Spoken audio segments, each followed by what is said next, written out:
Ya, Bismillahirrahmanirrahim. Raditu billahi robba wa bil islami dina wa bi Muhammadin nabiyya wa rasula. Assalamualaikum warahmatullahi wabarakatuh. Waalaikumsalam Ya, warahmatullahi mengenai kelompok kami itu dengan berjumlah 3 orang. Yang pertama Mbak Yudanita Istiandari, Mbak Dika Aulia, dan saya sendiri Nur Fadila sebagai moderator. Mengenai materi kami itu riset pemasaran, dosen pengampu Bapak Dr. Zunan Setiawan SEMM. Judul materi kami yakni Measurement and Scaling, Fundamentals and Comparative Scaling. Selanjutnya Mbak.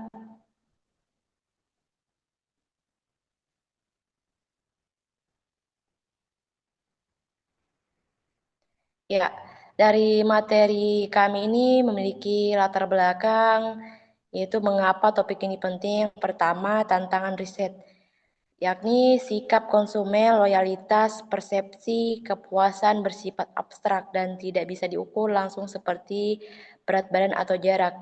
Jadi tantangan dari riset ini yang dimana konsumen memiliki sikap yakni terhadap sebuah merek sehingga memikirkan sebelum untuk membeli suatu produk, tetapi memang tidak terlihat, tetapi ini menjadi tolak ukur agar kita bisa membedakan yang menjadi halnya itu kepuasan untuk kedepannya itu kita bisa rasakan. Yang kedua, peran pengukuran dan penskalaan, yakni menjadi sebuah alat atau aturan baku untuk mengubah sebuah opini psikologis konsumen yang rumit menjadi data angka yang konkret dan siap dianalisis. Selanjutnya, urgensi metode komparatif, yang dimana di pasar nyata konsumen selalu membandingkan produk antara merek A versi merek B. Jadi kalau di pasar nyata itu konsumen itu bisa membedakan suatu produk itu yang menjadi prioritasnya yang lebih dibutuhkan. Sehingga di situ ada sebuah perbandingan yang nyata di pasar nantinya. Langsung juga comparative scaling itu meniru cara berpikir alami, sehingga ini menghasilkan data preferensi yang lebih akurat dan bebas bias. Terakhir, dari 3 hal yang di atas itu menjadikan sebuah tujuan saat untuk memahami cara mengukur sikap konsumen dan menerapkan teknik skala komparatif demi menghasilkan sebuah keputusan pemasaran berbasis data, yakni data yang valid. Selanjutnya, Mbak. Ya, mengenai ini kita memiliki sebuah teori, konsep dasar dan teori pengukuran. Menurut teori dari S.S. Stevens di tahun 1946 dan Naresh Malhotra memiliki sebuah pengertian pengukuran, yaitu measurement, yang dimana proses menetapkan sebuah angka atau simbol pada karakteristik objek itu berdasarkan aturan baku. Jadi riset pemasaran tidak mengukur fisik konsumen, melainkan mengukur karakteristik dari sikapnya, misal seperti persepsi harga dan loyalitas merek.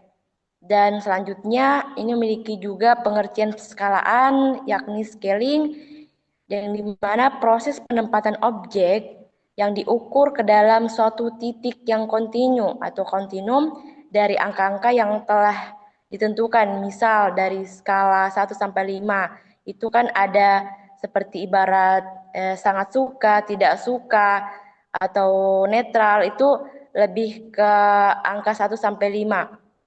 Jadi dalam paskalaan itu untuk mengukur dari objek dalam satu titik kontinu itu memiliki skala. Dan selanjutnya penskalaan itu berupa bagian dari sebuah pengukuran. Ya, selanjutnya akan disampaikan oleh rekan saya yaitu Mbak Dika, kepadanya saya silahkan. Oke, baik. Selanjutnya ada 4 skala pengukuran utama. Menurut teori skala dari S.S. Stevens 1946, data dalam riset pemasaran wajib diklasifikasikan ke dalam 4 tingkatan skala. dari yang terendah hingga yang tertinggi. Yang pertama ada skala nominal. Angka hanya berfungsi sebagai kabel atau kategori unik tanpa ada singkatan nilai. Contoh jenis kelamin, status pernikahan, merek HP. Yang kedua ada skala ordinal. Angka menunjukkan urutan atau peringkat objek, namun jarak antar peringkat tidak sama. Contohnya ranking popularitas merek, tingkat pendidikan. Yang ketiga ada skala interval. Angka memiliki urutan dan jarak yang sama, tetapi tidak memiliki nilai nol mutlak. Contohnya skala sikap Likert 1 sampai 7, suhu udara.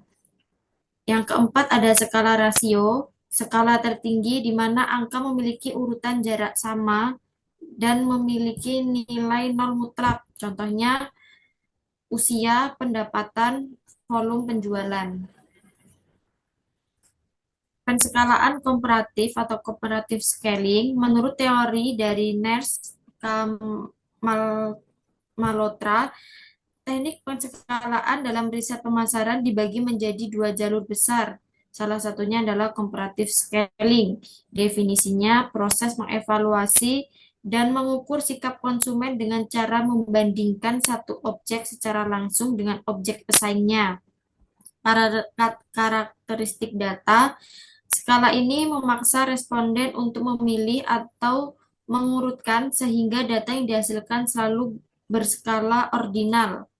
Urgensi praktis, metode ini meniru perilaku belanja nyata di pasar, di mana konsumen tidak pernah menilai suatu produk sendirian, melainkan selalu membandingkan dengan merek lain.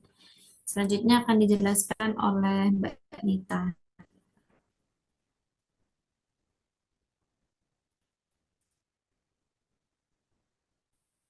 Ya, terima kasih Mbak Dika. Selanjutnya kita akan membahas tentang jenis-jenis teknik penskalaan komparatif ya. Di sini menurut buku marketing riset oleh Nareska Malhotra, ada 4 teknik utama. Yang pertama, itu perbandingan berpasangan atau pair comparison. Responden disajikan dua objek sekaligus dan diminta memilih satu berdasarkan kriteria tertentu. Contoh, pilih Netflix atau YouTube. Ini sama-sama eh, kalau misalnya ingin nonton video ya, biasanya pilih Netflix atau YouTube. Ini kriterianya hiburan ya. Ini bisa, ini namanya comparison ya atau perbandingan. Jadi harus head to head dan apple to apple ya, sama-sama jenisnya. Kemudian yang kedua itu urutan atau urutan peringkat rank order. Di sini responden diberikan beberapa objek secara bersamaan dan diminta mengurutkannya dari yang paling disukai hingga paling tidak disukai. Misalnya, misalnya makanan ya, makanan. Pilih yang paling disukai apa, yang hingga yang paling kurang disukai. Bisa 1 sampai 10 atau 1 sampai 5 opsinya. Kemudian yang ketiga ada jumlah konstan atau konstan sum. Ini responden mengalokasikan total poin tetap, biasanya 100%, ke beberapa atribut produk untuk menunjukkan tingkat kepentingannya. 100 poin, katakanlah, misalnya kita kasih eh, berdasarkan tingkat kepentingannya. Kita belajar itu penting nggak? Kita antara belajar itu kemudian bermain atau kemudian berlibur. Nah, ini berdasarkan kepentingannya itu bisa mungkin belajar itu poinnya paling besar. Itu paling besar. Dari 100 poin mungkin bisa 60%. 60 poin. Sisanya bisa ke yang lain. Terus yang keempat adalah teknik kisot. Itu proses memilah objek dalam jumlah banyak 60 sampai 140 item ke dalam beberapa tumpukan kategori berdasarkan kemiripan atau derajat preferensi konsumen. Next, Mbak.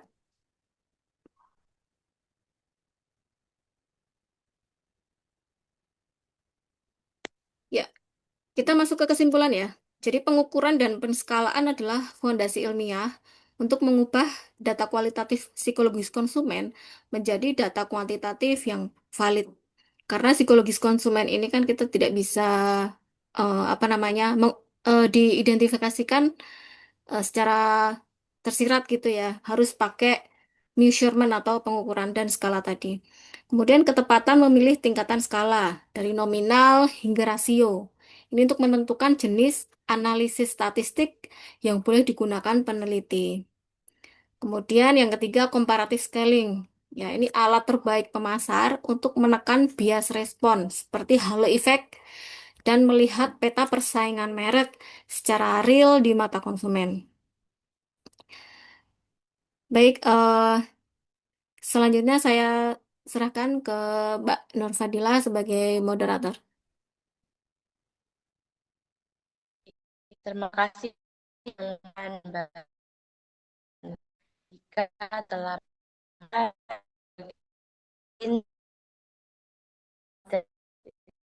terima kasih Bapak